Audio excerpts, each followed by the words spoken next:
Setelah melakukan pengaturan data awal pada menu setup, maka selanjutnya perusahaan dapat melakukan proses transaksi melalui sistem Accurate. Pada hari ini, saya akan memberikan penjelasan mengenai siklus pembelian yang terdapat pada Accurate. Siklus pembelian pada sistem Accurate diawali dengan purchase requisition atau permintaan pembelian. Permintaan pembelian ini merupakan form yang menampung berbagai permintaan dari departemen-departemen yang membutuhkan barang dalam proses pengolahan barang atau jasa. Untuk mengisikan form purchase requisition, pertama-tama kita harus mengisikan request number-nya. Pada ilustrasi 1, diketahui bahwa ada permintaan pembelian dari bagian produksi. Maka, kita tandai dengan format PR untuk menandai bahwa ini dari permintaan Departemen Produksi. Lalu bulan kapan itu diminta, bulan 7. Lalu ini merupakan nomor urutnya.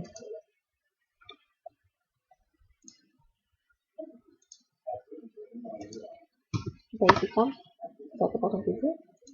Request date itu kapan purchase requisition ini diajukan, yaitu tanggal 1 Juli 2009.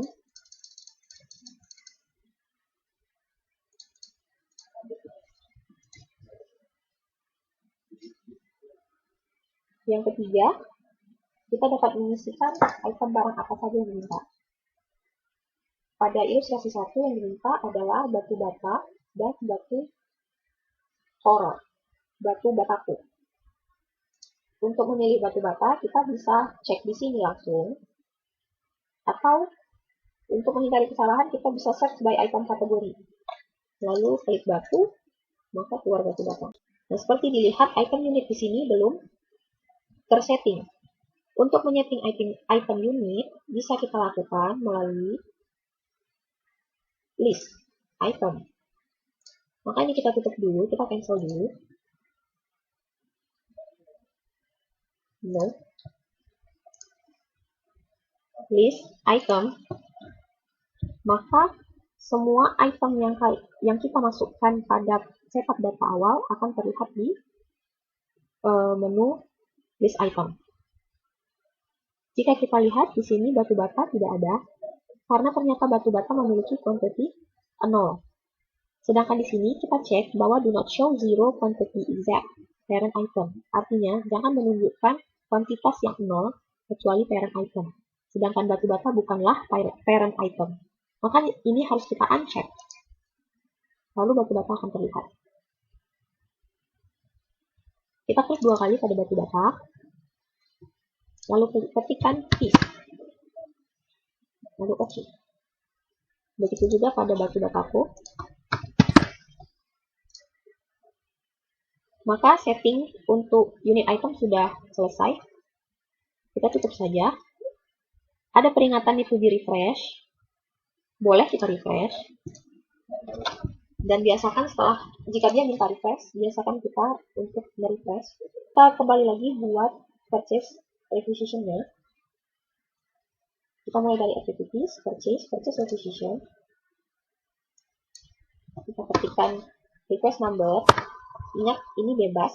Tidak ada aturan untuk request number sesuai dengan kebijakan perusahaan. Request date-nya, kapan purchase requisition ini diajukan, yaitu 1 Juli 2009.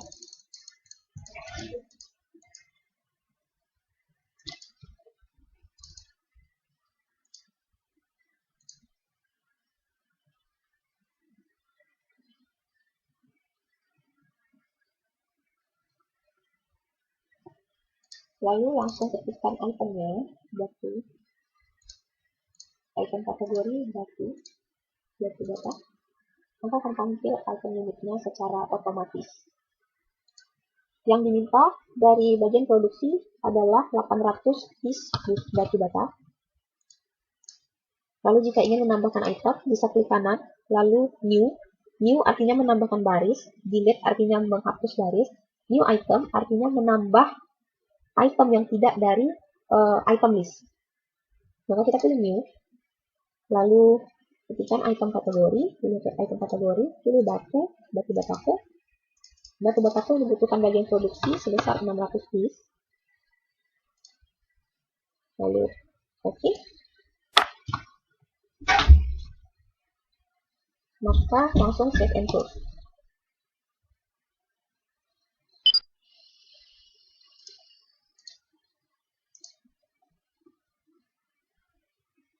Jika kita ingin melihat list dari purchase requisition yang sudah kita buat, bisa dari list, purchase requisition, lalu filter date-nya ke 2009,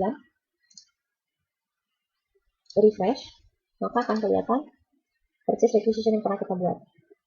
Seperti yang kalian lihat, ada yang miss yang belum kita setting, yaitu required date-nya. Required date ini merupakan tanggal di mana barang itu diharapkan telah sampai di bagian produksi. Pada ilustrasi 1, bagian produksi meminta agar batu bata dan batu bataku sudah sampai tanggal 4 Juli 2009.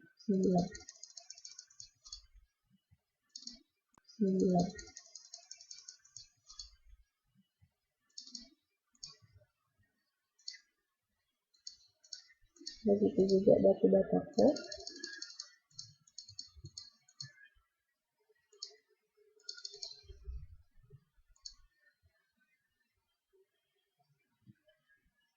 Oke, lalu save and close lagi.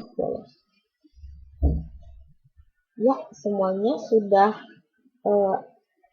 purchase requisition sudah selesai kita lakukan. Boleh ditutup. Need to be refresh, boleh kita refresh. Lalu kemudian setelah dari purchase requisition, kita akan ke purchase order. Artinya, pembelian yang diminta akan diorder.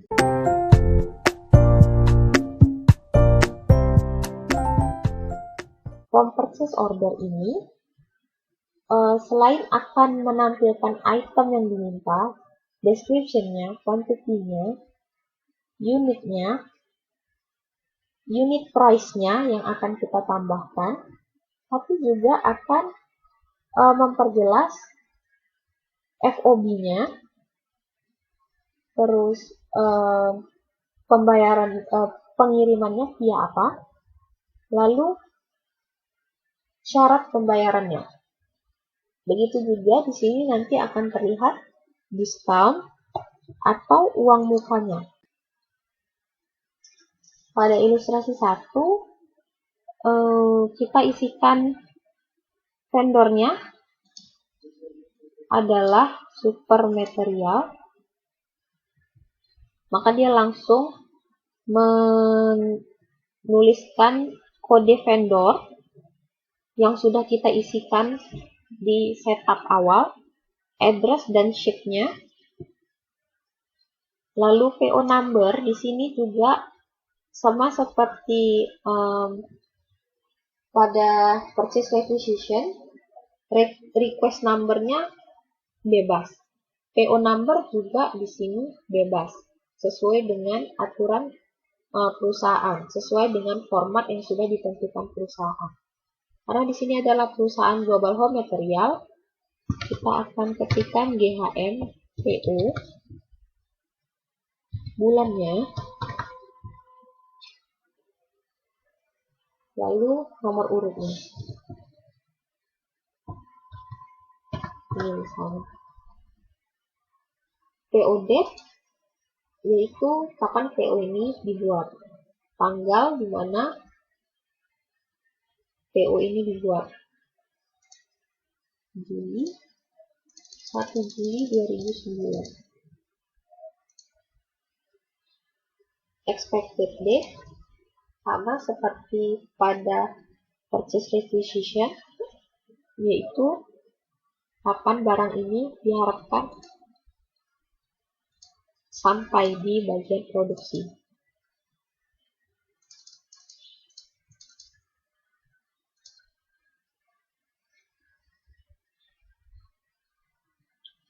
FOB shipping point, terms net 20, ship via mobil pickup boleh kita isikan. Lalu setelah mengisi vendor, lalu mengisi PO number, PO date, expected date sampai dengan via pengiriman, kita ke requisition yang sudah kita isikan. Requisition yang sudah kita isikan sebelumnya yaitu ini. Tanggal 1 Juli kan? Kita tinggal klik, lalu OK. Maka akan keluar item yang sudah kita list untuk diminta. Namun, unit price-nya belum terisi, maka kita isikan secara manual. Pada ilustrasi 1 diketahui bahwa harga dari batu bata satuannya adalah 250 dan harga dari batako adalah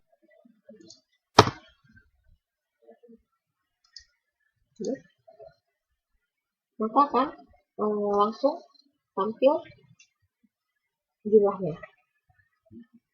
Jika ada uang muka, kita tinggal isikan, tapi jika nggak ada, kita kosongkan. Kosongkan saja. Lalu save and close.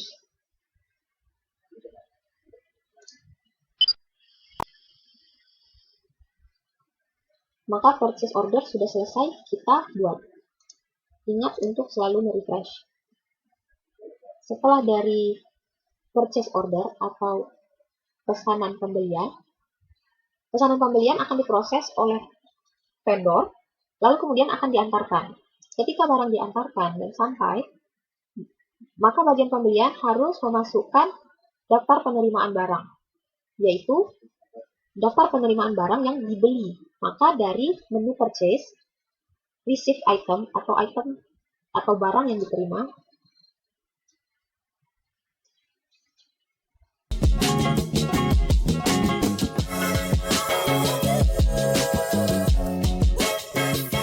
nah di sini kita akan isikan barang diterima dari vendor siapa, lalu isikan formnya, artinya kita harus data juga nomor penerimaannya nomor berapa, kemudian receipt-nya nomor berapa, diterima tanggal berapa, dikirimkan tanggal berapa, dikirim via apa, kemudian persyaratan pengiriman, lalu di sini ada pilihan warehouse atau gudang, mau disimpan di mana. Pertama, kita pilih dulu vendornya, yaitu barang diterima dari vendor supermaterial. Kemudian isikan form number-nya. Karena ini dari form dari receive item, maka kita inisialkan RI, bulan, nomor urut, receipt number-nya kita buatkan. Ini tentu saja receipt dari vendor. Kita ketikkan. Lalu receipt diterima. Ternyata barang diterima 1 hari lebih cepat dari yang disyaratkan, yaitu tanggal 3 Juli 2009.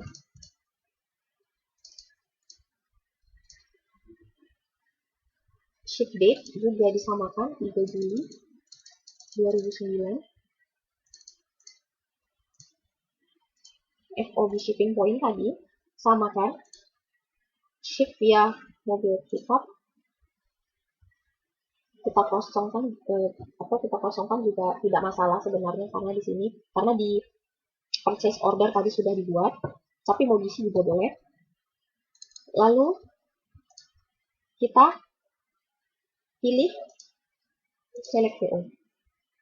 Purchase order yang kita buat tadi akan ada di list purchase ordernya. Pilih purchase order. Jika terdapat banyak purchase order, kita harus pilih yang mana purchase order mana yang memang kita terima saat ini. Maka kita harus cek dulu purchase ordernya. GHM PO 07. Maka akan keluar item-itemnya. Setelah itu kita bisa simpan, save and close.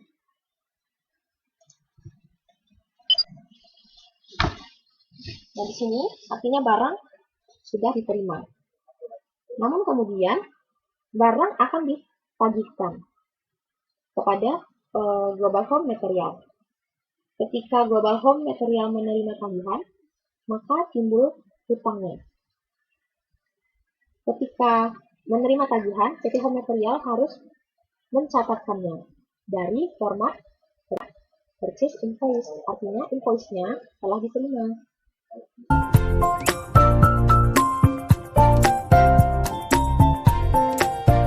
Pada purchase invoice, kita akan diminta untuk mengisikan vendornya. Invoice vendor dari mana? Lalu membuat formnya. Ini adalah format dari perusahaan kita, Global Home Material. Sedangkan ini adalah format invoice dari vendor. Maka kita ketikkan ini, karena ini purchase invoice, maka inisialnya PI, bulannya, lalu nomor urutnya. Seperti ini. Invoice-nya, invoice nomor berapa. Sekali lagi, jangan terbalik antara format number sama invoice number. Format number adalah format milik perusahaan, sedangkan invoice number adalah invoice, nomor invoice dari vendor.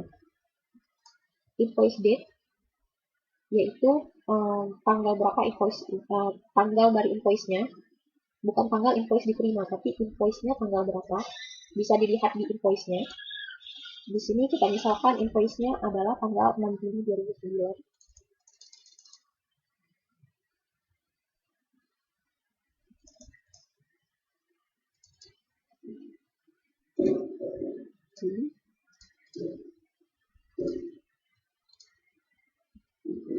Dikirim tanggal 3.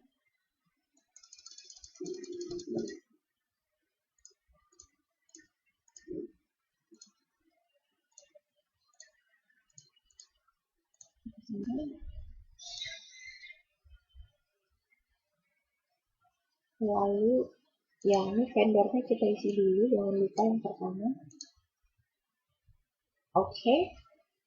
Lalu pastikan vendor is taxable-nya dicek.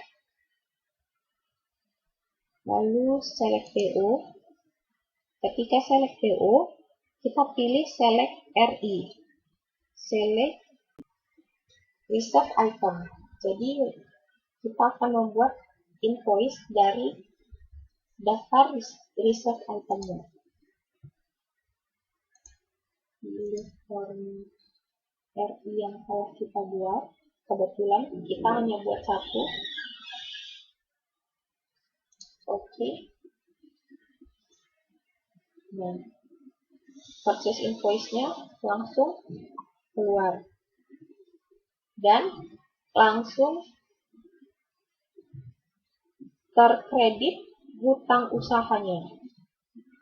Pada saat ini kita save and close. Maka pada saat itu juga jurnal hutang dari pembelian kita timbul. Hal itu bisa kita lihat di payable due. Kalau kalian perhatikan, payable due IDR-nya bertambah. Karena ada penambahan di super material. Bisa dilihat di sini. SM yang baru kita buat, purchase invoice yang baru kita buat 896.500. Yang awalnya hanya 5.800.000.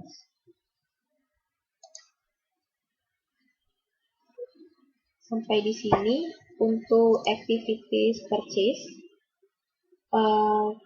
yang saya bahas, saya batasi sampai purchase invoice.